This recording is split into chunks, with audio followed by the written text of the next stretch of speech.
warahmatullahi wabarakatuh. Alhamdulillahirabbil alamin wa bihi nasta'inu ala umuri dunya waddin. Wassalatu wassalamu ala asyrofil anbiya'i wal mursalin wa ala alihi wa sahbihi ajma'in, amma ba'du. Yang saya hormati narasumber kita Bapak Ustadz Ahmad Rubaid, yang saya hormati para pengurus pimpinan cabang Muhammadiyah Harapan Jaya, yang saya hormati para pengurus PCA Harapan Jaya, bapak-bapak, ibu-ibu jamaah Masjid Tabligh PCM PCA Harapan Jaya yang dirahmati Allah.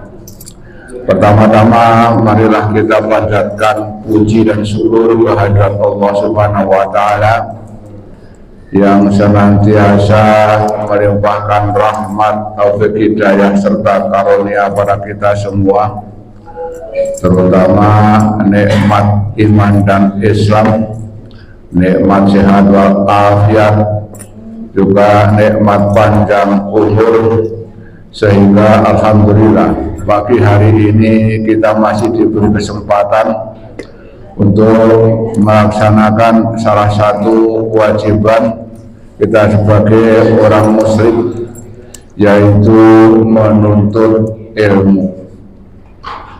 Bapak Ibu jamaah Majelis Tabligh PCM PCA Harapan Jaya berbahagia, salawat dan salam kita sampaikan kepada junjungan Nabi besar kita Muhammad SAW beserta keluarga, sahabat, dan para tabi'in, dan akhirnya pada kita semua sebagai pengikutnya yang selalu istiqomah. Kita berharap mudah-mudahan di hari akhir nanti kita mendapatkan syafaat dari beliau. Bapak Ibu jamaah yang berbahagia, untuk menyingkat waktu, mari kita sama-sama buka kajian kita ini dengan sama-sama membaca basmalah. Bismillahirrahmanirrahim. Sebelum ke narasumber, ada beberapa yang dari tim YouTube kita ini mau menyampaikan sedikit pengumuman. Silakan Pak. Kita mulai kajian kita.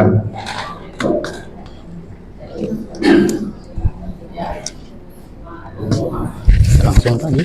Langsung. Sudah kita. Ya, terima kasih. Assalamualaikum warahmatullahi wabarakatuh. Alhamdulillah wassalatu wassalamu ala Rasulillah wala haula wala quwata illa billah. Ma ba'd. Kepada para jamaah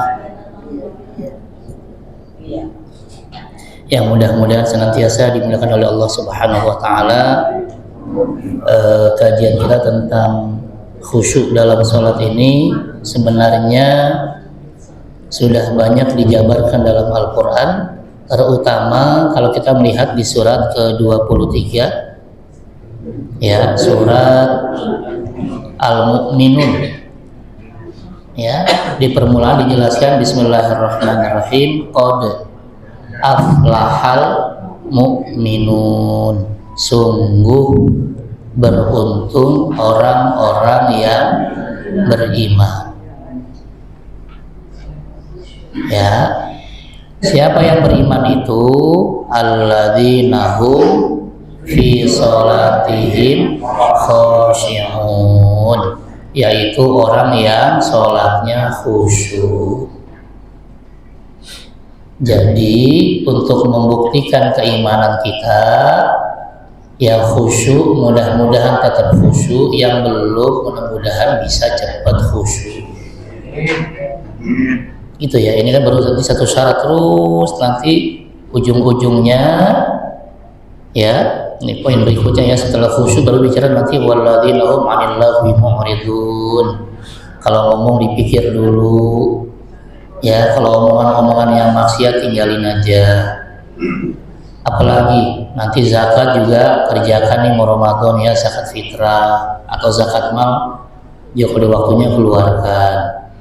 Terus jaga kemaluan, ya kecuali yang halal yaitu istri dan seterusnya. Ya, kemudian juga amanah dipelihara, jangan cuma omdo doang ya. Juga jaga sholatnya, dan yang terakhir kalau mengerjakan ini semua, lihat kata Allah, alladzina yarithunal firdaus, berhak mendapatkan surga terbaik. Bukan cuma surga, ini surga terbaik, yaitu surga firdaus. Ya, makanya kalau mau dapat surga terbaik, ya sholatnya belajar khusyuk. Saya udah sholat Ustaz, khusyuknya susah. Ya, takutnya juga firdausnya susah. Dapat surga sih, karena nggak usah khawatir. Nabi yang janji sama kita, kata Nabi, kullu ummati yadkhulunal jannah. Semua umat Nabi Muhammad pasti masuk surga. Alhamdulillah. Tapi hadisnya masih koma. Illa man aba, kecuali yang enggan, yang nggak mau. Makanya sahabat yang dengar tadi kaget, lu serempak langsung nanya, ya Rasulullah wa man ya'ba, ya Rasul yang nggak mau siapa sih orang? Kebangetan banget. Iya kan? Kalau dijanjiin martabak mungkin nggak apa-apa, saya nggak doyan. Iya, dijanjiin telur ceplok nggak semua doyan. Iya, nggak semua, tapi kalau surga nggak mau kan kebangetan. Makanya semua orang, yang nggak mau siapa ya Rasul? Apa kata Rasul? Faman ata'ani dakhalal jannah, yang taat ikut sama ajaran Rasulullah, dia yang langsung ke surga. Wa man asoni, kadang ikut kadang kagak, ya STMJ, sholat terus maksiat jalan, fakor abadiyalah yang nggak mau langsung ke surga. Makanya nanti dipecah sama ulama hadis tadi, nggak mau itu ada dua. Ada yang nggak mau karena dia kafir, nggak mau menerima Islam, maka dia kekal di neraka, seperti dalam surat Al-Bayyinah, Bismillahirrahmanirrahim, innal ladzina kafaru min ahlil kitab wal musyrikina fi nari jahannama khalidina fiha ulaika hum syarrul bariyah. Sungguh orang-orang kafir, baik ahlul kitab Yahudi Nasrani maupun orang-orang musyrik, mereka semua tidak hanya masuk, bahkan kekal di neraka. Mereka lah makhluk yang paling buruk. Ya, tapi ada juga yang enggaknya, dia terima Islam, tapi tadi STM dia sholat terus, maksiat jalan, kadang sholat, kadang kagak. Ya, begitu Ramadan yang semangat terawih, puasanya kagak. Ya, puasanya kagak. Saya dulu asal dengar beduk buka, akhirnya beduk zuhur buka, beduk asar buka. Salah dengar, maksudnya asal dengar beduk maghrib, bukan beduk doang. Ya, jangan terbalik. Begitu yang sunnah terawih semangat, terawih pun, dan puasa bolong-bolong. Jangan. Ya, kayak gini, kalau dia nggak tobat bisa mampir ke neraka. Kalau dia nggak dapat syafaat, dia bisa mampir ke neraka. Makanya nanti kerjaan kita itu selain tobat, banyak istighfar, ya, kerjakan tuh syarat-syarat tobat. Yang berikutnya nyari syafaat, ya, syafaat Nabi, banyak sholawat, syafaat Quran, temenin tuh Quran, ya, jangan jadi temen reunian. Kita kan Al-Quran reunian ya, setahun sekali. Ya kan, begitu Ramadan bukber kan gitu kan, sama. Begitu Ramadan, ngajinya luar biasa, bisa sekali, 2 kali, 3 kali hatam. Ramadan kelar katanya. Ya, jadikan Quran teman harian. Kalau nggak sempat baca minimal dengerin dan seterusnya. Gitu ya. Nah, itulah tadi kalau mau langsung ke surga, udah nggak usah pikir macam-macam. Kalau yang haram ditinggalin dah. Ya, kalau yang wajib kerjakan sesederhana itu. Dan juga imannya yang benar, jangan imannya aneh-aneh. Kayak sekarang gitu ya. Ditanya ada yang kalau dulu kan ateisme tuh nggak percaya Tuhan. Sekarang macam-macam. Ada yang deisme. Saya percaya Tuhan, tapi buat saya Tuhan nggak kepikir.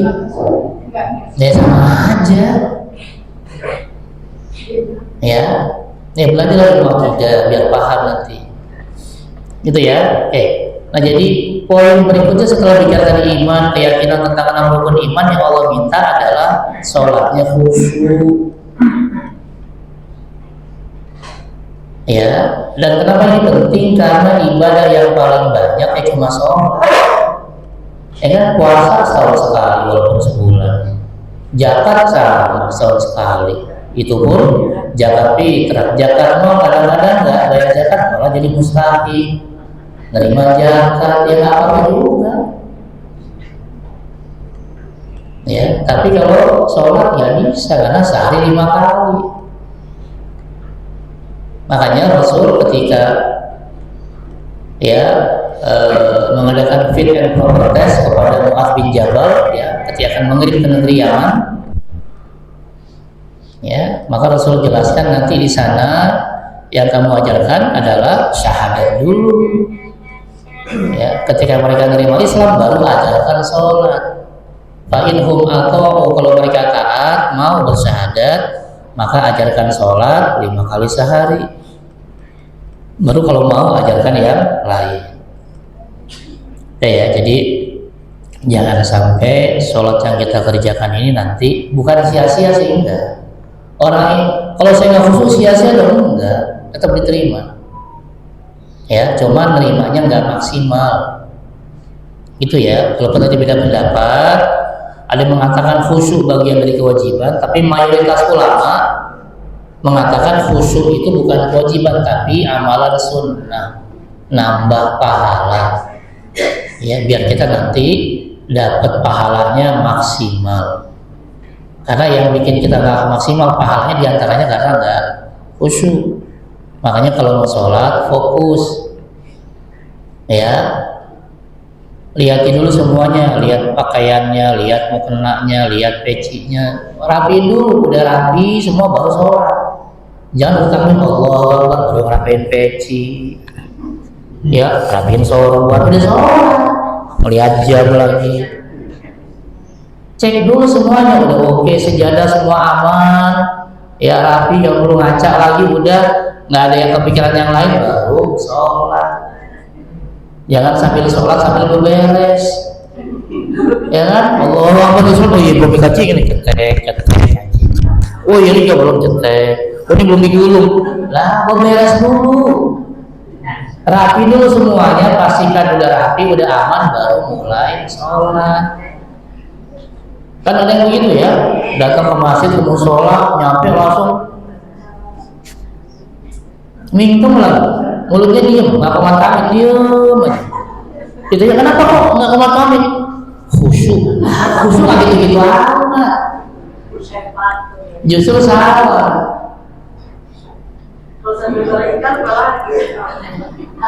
Ya, apalagi sampai lupa rokaat lagi ya. Ya kan, gara-gara takut Allahu Akbar, mikir doa cabai masih mahal lagi. Ya. Apalagi kan mikirin nih kunci motor di mana, kan belum rokok, ada aman. Ya iya, masih belum. Iya, masa dunia fokuskan dulu sebelum sholat, lihat dulu apa ya kunci udah aman, ini aman. Ya, biar nanti pas sholat gak kepikiran sama yang lain. Jangan sambil sholat sambil mikirin. Gitu ya. Jadi gimana biar sholat itu khusyuk? Maka nanti hadis Nabi mengatakan ketika sholat khusyuk itu awali dengan wudhunya yang benar. Kadang-kadang kita Nggak khusyuk itu karena wudunya yang kurang benar. Ya, kita bisa lihat di sini ada asbiril wudu.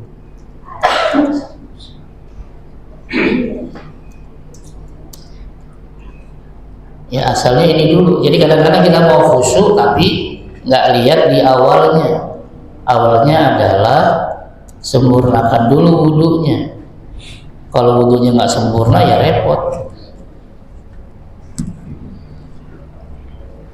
Ya, jadi di awal itu semua dari menyempurnakan wudu. Ini ngecek hadis online.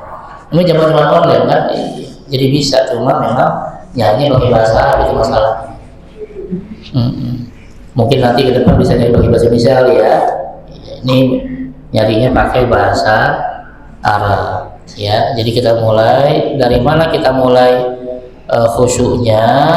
Dimulai dari memperbaiki wudu. Itu ya. Satu, sini.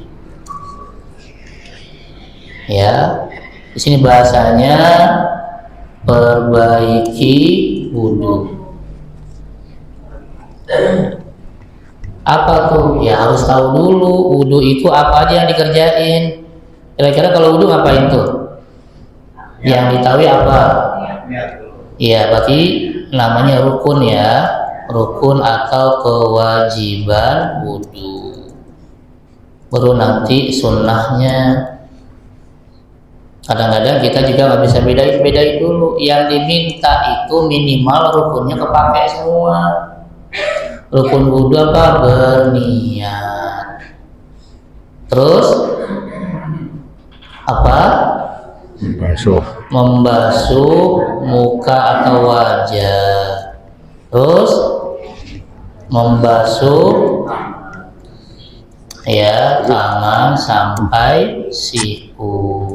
Terus mengusap sebagian kepala. Terus membasuh kaki sampai mata kaki. Cukup? Ini krimnya. Cukup nggak? Ada satu lagi. Tertib. Jangan diacak-acak, wudu kaki duluan, salah. Emang realnya begitu, tertib, jangan diacak-acak. Ya, atau pas cuci kaki baru, oh iya saya belum niat, baru nawaitul wudu aja pas cuci kaki, ya nggak sah. Ini tertib berurut dari niat dulu. Niatnya dalam hati, boleh pakai bahasa Arab, boleh pakai bahasa Indonesia. Silakan. Mau nawaitul wudu pakai bahasa dalam hati, silakan. Mau pakai bahasa Indonesia, ya Allah saya niat wudu untuk mengangkat hadas kecil, silakan. Atau saya mau wudu, udah misalnya dalam hati, silakan. Yang penting apa? Niatnya sebelum mengerjakan yang lain.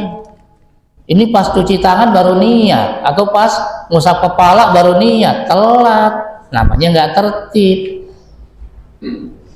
Ya jangan salah ya, boleh niat sambil awal baca bismillah sambil niat, boleh. Atau pas sambil cuci muka boleh. Jangan selesai cuci muka baru niat, telat. Ini urut nih, ada urutannya, makanya tertib, niat dulu. Sama kayak sholat juga begitu nanti. Ya. Tutupan. Jangan terus Allahu Akbar baru usolli, telat. Masa usollinya udah selesai takbir gimana? Kan niat dulu baru takbiratul ihram. Ya. Jadi saya ingatkan jangan sampai kita telat niatnya, nanti nggak sah. Ya, dan diingat bahwa niat itu semua ulama sepakat bahwa niat itu dalam hati. Mau diucapkan boleh nambah pahala, tapi nggak wajib. Yang wajib itu dalam hati. Mau pakai bahasa Arab boleh, mau pakai bahasa kita juga boleh.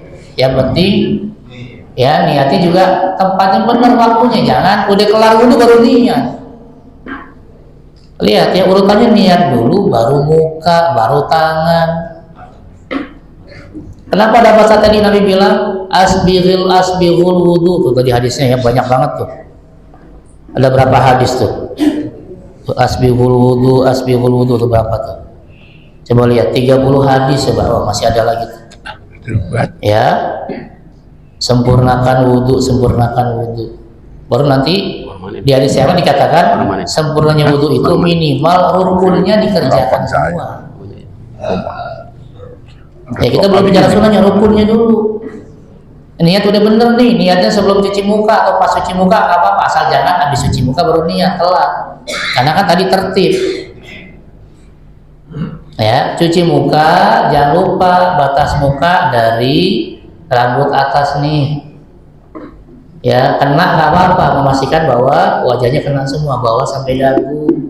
Yang jenggotnya lebat boleh sambil diusap sampai batas telinga nih kanan kiri.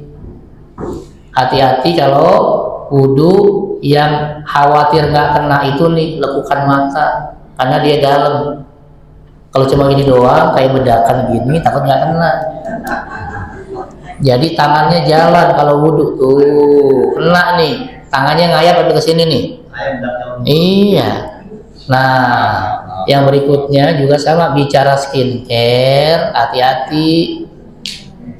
Wudu itu artinya air kena ke kulit, nggak boleh ada yang menghalangi air ya dari kulit.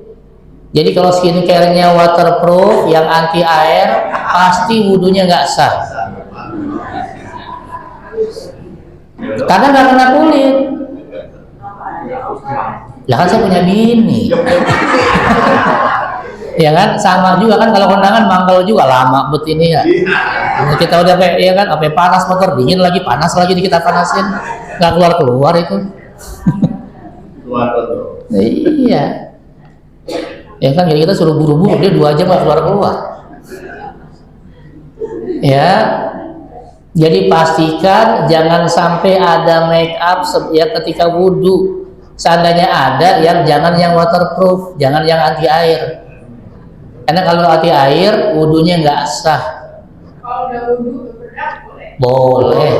Yang penting jangan batal. Udah bedakan kentut ya wudu lagi kan repot. Nah, iya. Kita jangan begitu nanya Pak Ustadz saya wudunya 5 kali kentut kan tinggal 4 ya nggak bisa. Ya. Jadi hati-hati ya. Kalau dandan bukan dilarang, hati-hati jangan sampai air nggak kena tempat wudhu tadi. Wajah, tangan juga sama. Biasanya bapak-bapak ya cincinnya 3 biji ini, setiap jari 3. Oh, kali 10 30 cincinnya. Ya kalau wudhu ya dicopot. Ya, kalau nggak mau dicopot ya minimal diputer sampai kena tuh. Karena kalau nggak kena basah wudhunya. Makanya kenapa Islam melarang tato? Karena tato membuat air nggak kena kulit. Mana yang tatoan udahlah, hapus. Ya, terserah pakai tipek, pakai apa kayak ya. Pokoknya hapus. Iya, nggak usah. Saya kan tatonya bukan di tempat wudhu, Pak Ustadz. Nah, emang itu nggak mandi wajib. Ya kan? Enggak. Saya nanya sama dokter gitu ya. Saya punya jamaah dokter, Pak Dokter. Saya nanya, serius saya bilang, itu tato itu nutup ini enggak kalau kita wudhu? Oh iya, itu katanya ya kata dokter, kata saya. Dokter bilang begitu. Ya wallahu alam kalau mungkin Ustadz punya dokter lain mungkin ya. Ya. Iya kan ini pendapatnya bisa jadi beda. Bisa nanya tuh. Ya saya nanya sama yang lebih ahli kan dokter, gimana dok? Enggak, itu mah nggak satu karena nggak kena kulit katanya. Itu ya. Saya juga nanya baru 1 sih belum banyak. Kan kalau saya ketemu dokter saya lagi yang lain. Iya karena bukan bidang saya kan, saya harus nanya. Iya. Kalau bidang saya iya saya jelaskan, bukan bidang saya tanya sama yang lebih ahli. Menurut dokter yang saya tanya begitu, iya Pak Ustadz. Yang permanen sama yang ini sama aja Pak Ustadz, nutup kulit katanya. Ya, jadi kalau yang memang ada hapus. Ya, gampang nggak kayak dulu. Kalau dulu kan zaman Petrus ngeri ya. Ya kan tetangga saya tuh waktu zaman Petrus, ya sih ya digosok dadanya sebelum. Itu pagi kenapa? Ini gara-gara Petrus. Daripada saya mati. Iya, sekarang kan ada dokter kecantikan pakai laser ya. Cuma yang berat memang ya kantongnya, duitnya yang berat. Itu ya, jadi hati-hati bicara wajah, nggak usah aneh-aneh ya, pakai yang sulam lah, yang apalah, bingung gitu ya. Duluan sulam kan baju ya, sekarang sulam alis lah, sulam bibir, sulam ini. Takutnya sulamnya tadi bikin air wudhu nggak kena kulit. Ya udahlah, nggak usah aneh-aneh, emang udah waktunya. Kalau dia senior ya bakal kendor. Ya mau diapain juga. Iya, bener. Mau dikenyangin kayak aku juga bakal kendor juga, ya udah terima aja. Memang sudah begitu fitrahnya. Ya. Dan laki-laki juga sama ya, laki-laki yang pakai jam copot jamnya. Kalau nggak tadi diputar-putar. Karena kan dari jari ini sampai sikunya kena semua. Ya. Jadi gimana? Lebihin boleh, nggak apa-apa, sampai sini boleh. Kurang jangan, karena sikut harus kena. Kalau kita mau lebihkan biar yakin bahwa sikut kena, nggak apa-apa. Ya, nggak apa-apa. Karena memang sikutnya harus kena. Nah, yang wajib ini sekali-sekali. Nanti yang 3 kali itu sunnah, nambah pahala. Sekali aja cukup. Ya, makanya wudhu dengan air segini pun cukup sebenarnya. Kalau kita yang rukun-rukun aja. Ya, yang rukun-rukun doang segini cukup, tapi jangan pakai air teh, nggak boleh. Ya. Iya. Kemudian yang berikutnya mengusap. Nah, beda nih. Bedakan membasuh dengan mengusap ya. Halo. Hai. Ya, membasuh itu artinya airnya mengalir. Ya. Berarti di muka, di tangan, di kaki airnya mengalir. Kalau nggak mengalir nggak sah. Ya, kalau mengusap boleh ngalir karena diusap. Tapi kalau membasuh mengalir. Dan membasuh ada di muka, tangan dan kaki. Kalau di kolam nggak ngalir. Air di kolam nyemplung aja Pak. Asal masih ngalir. Ya, maksud saya gini, kan sekarang lagi tren nih, ada yang wudhunya pakai semprotan, ya kan? Ya kan, lagi rame tuh, lagi viral tuh, yang kata di Masjid Nabawi lah, di pesawat lah. Boleh nggak? Boleh, dengan catatan airnya mengalir. Jadi misalnya semprot muka nih, pastikan ketika disemprot ke sini airnya jalan. Kalau cuma diem doang, nggak sah. Ya, nggak sah, harus ngalir. Kecuali kalau di kepala tadi nih, ya di rambut nggak apa-apa karena dia mengusap. Tapi kalau membasuh mengalir airnya jalan walaupun dikit, jalan ya, airnya jatuh. Ya, jadi silakan nanti. Oh, saya repotnya pakai ini nih, nanti pesawat nggak boleh saya pakai semprotan, silakan. Atau di masjid terbolak-balik, Masjidil Haram jauh toiletnya. Mengalir di kali. Ya. Dari kebelet sampai hilang, sampai kebelet lagi kadang kalau keluar ya. Iya, jauh banget. Besok ngantri lagi. Udah pas mau masuk ditutup lagi. Ya kan, suruh turun lagi ke bawah. Masya Allah. Ya nggak, dia kan itu kan kadang-kadang gitu ya. Kita ke sana, begitu dia mau masuk, ya suruh ke bawah lagi. Waduh. Akhirnya basah tuh celana. Ngompol kita. Ya, itu ya. Jadi nah, untuk membasuh ya perhatikan dia sampai airnya jalan walaupun dikit, itu tanda bahwa dia membasuh. Baru silakan digerakkan tangannya. Tapi airnya harus jalan. Ya. Kalau kita khawatir nggak kena, ya digosok-gosokkan nih. Misalnya ini kan rapat jarinya digosokkan. Apalagi yang kaki. Pokoknya jangan ada yang kelewat. Karena di zaman Nabi ada yang kelewat, wudunya buru-buru, tumit kakinya sedikit aja nggak kena. Apa kata Nabi? Wailun lil aqabi minan nar. Celaka orang yang tumitnya sedikit sebesar koin, nggak kena air wudhu, maka dia masuk neraka. Karena wudhunya nggak sah. Kalau wudhunya nggak sah, sholatnya sah nggak? Ya enggak, itu masalahnya. Kita nggak harus wudhunya kayak mandi wajib, nggak usah, masa kuyup nggak usah. Tapi tadi nih yang 4 ini dapat semua. Ya, plus niat sama tertib. Jadi boleh nanti pas kaki sampai betis boleh untuk memastikan bahwa mata kaki kena. Ya, ini yang wajib ini aja dulu. Nanti sunnahnya dikerjakan nambah pahala, nggak dikerjakan tetap sah wudunya. Baca bismillah 3 kali, kanan dulu dan seterusnya.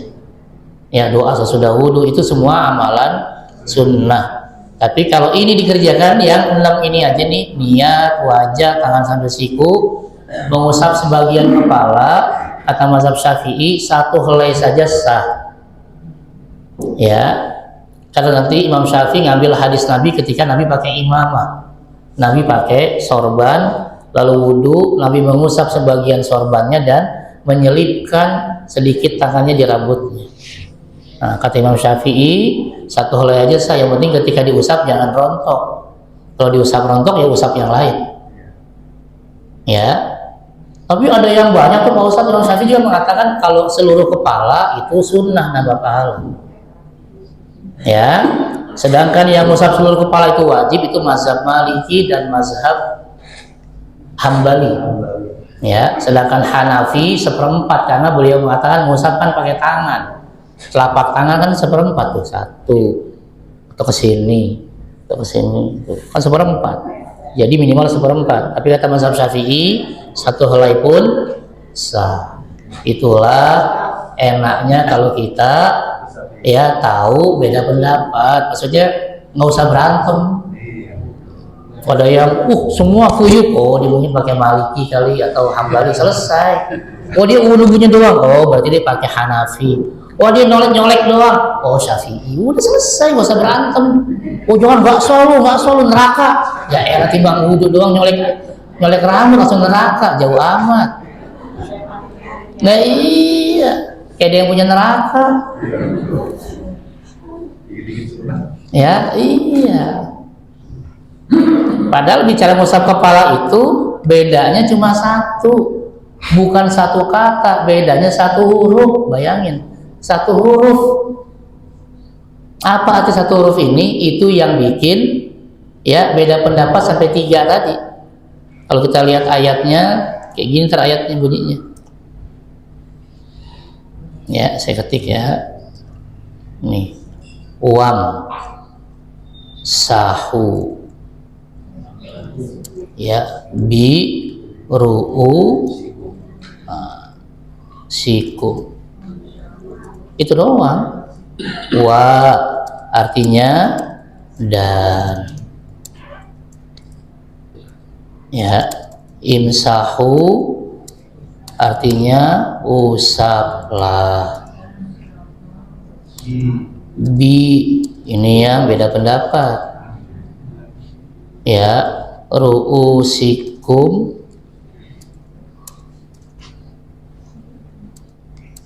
ya kepala kalian. Jadi yang bikin beda tuh bi-nya doang. 1 huruf mungkin mending kalau 1 kalimat 1 kata 1 huruf. Nah, bi ini artinya apa?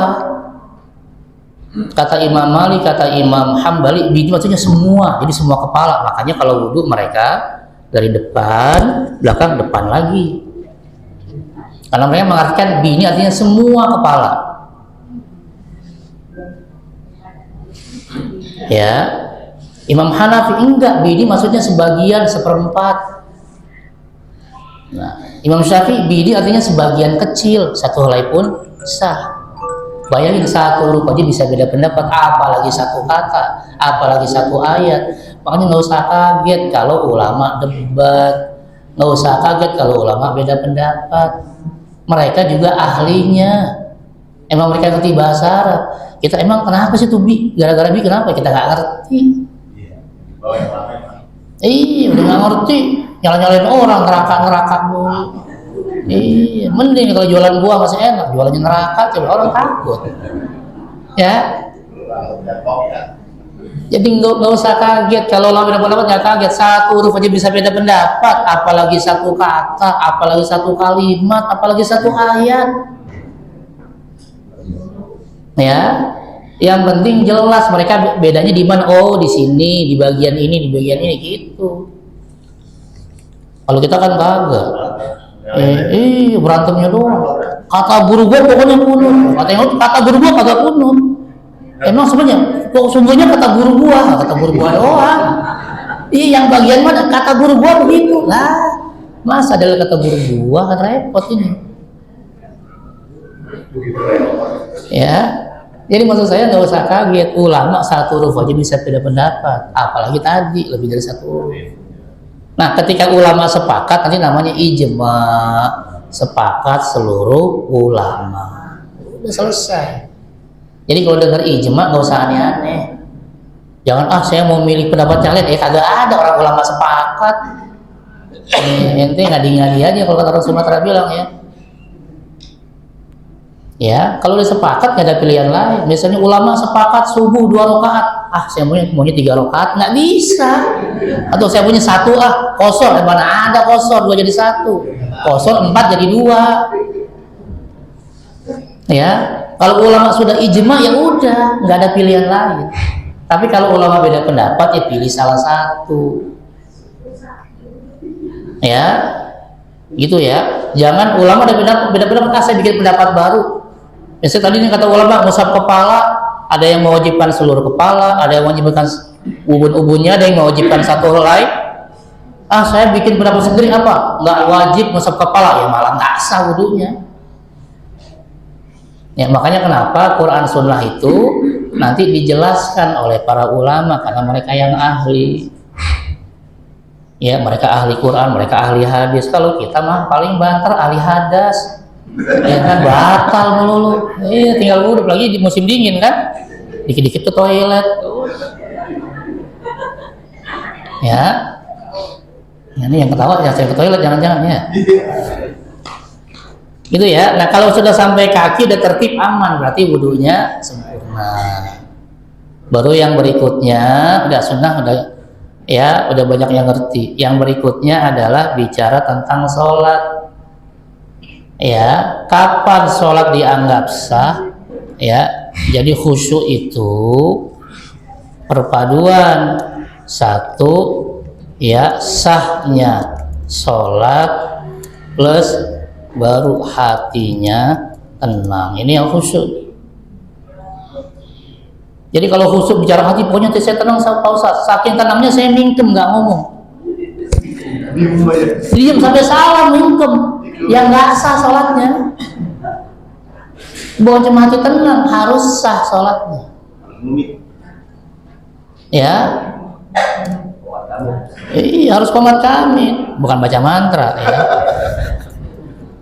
Ya, sahnya sholat itu apa itu?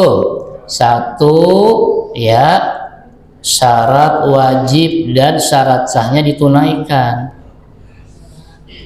Kerjakan syarat wajib dan syarat sah sholat. Baru yang kedua, kerjakan rukun sholat. Nah apa bedanya nih syarat dengan rukun? Ayo yang bisa boleh pulang.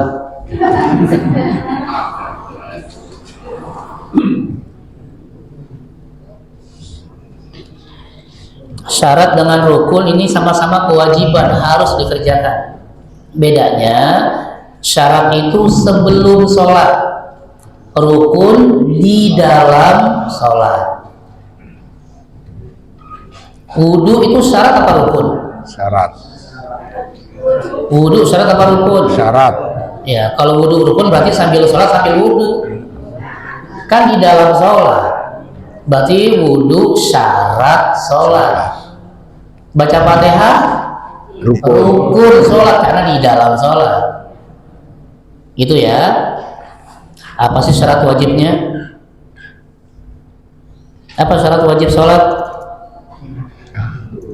Rukun. Ayo. Apa Islam? Iya.